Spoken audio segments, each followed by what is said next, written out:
Hello Pips, rain or shine na itong dating ni Pips. Sa nawang karsada, perting basaa, kay perting ulan na diri. Ang kilid-kilid, kailangan maghinay-hinay yun, kay basi mo slide may ani, mo na experience nga nakamotor lang. O, kanin Pips, tanawon yun na mo ning area ha Pips.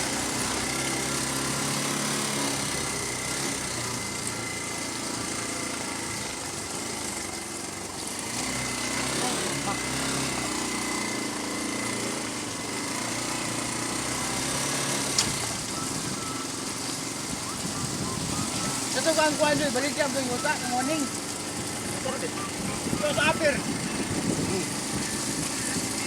Pero yun ito, gamay. Locator yan ito. Locator yan.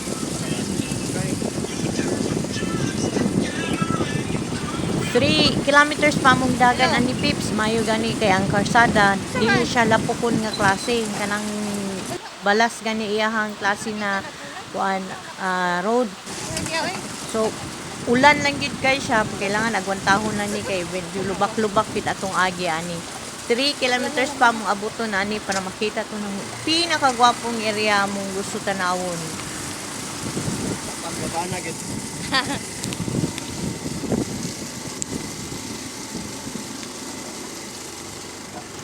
I-invite naman ko sa kong mga Pips ani, yun man nga.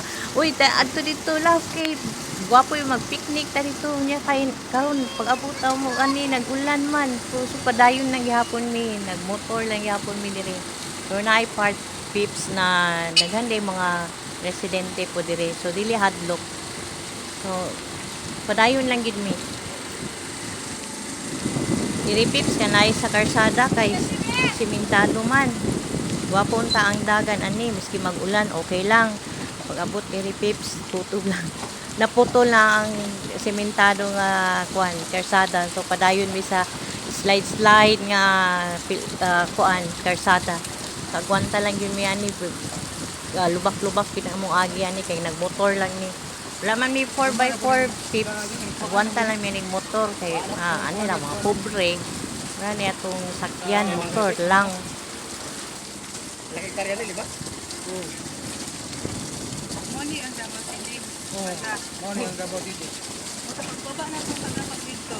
Moto ang boundary ang Diring dapita Pips makapalit jud kag mga kuan saging na ay rambutan na ay mga prutas nga pwede mapalit nimo barato lang kay naa diri halos nagtanom mga plantation ba na diri. So makapalit kag barato. Kana pud lagi kay magagwanta ka kay kung nakay 4x4 okay lang pero ingani mong sakyan Pips nga motor medyo lisod jud kayo. So kung okay lang makapalit jud kag barato diri mga saging, mangga, rambutan, kakao na diri dapita Pips.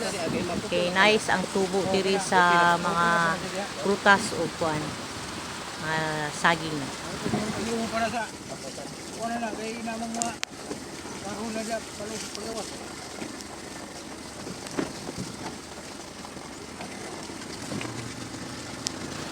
1.5 hour na among dagan ani Pips. Sunod kay hinay kay among dagan niya motor, niya ulan, slide ang karsada. So hinay gid among dagan sunod dapat o medyo layo-layo gid amo ang abto na oras ani dili pwede mapaspas na mi ani.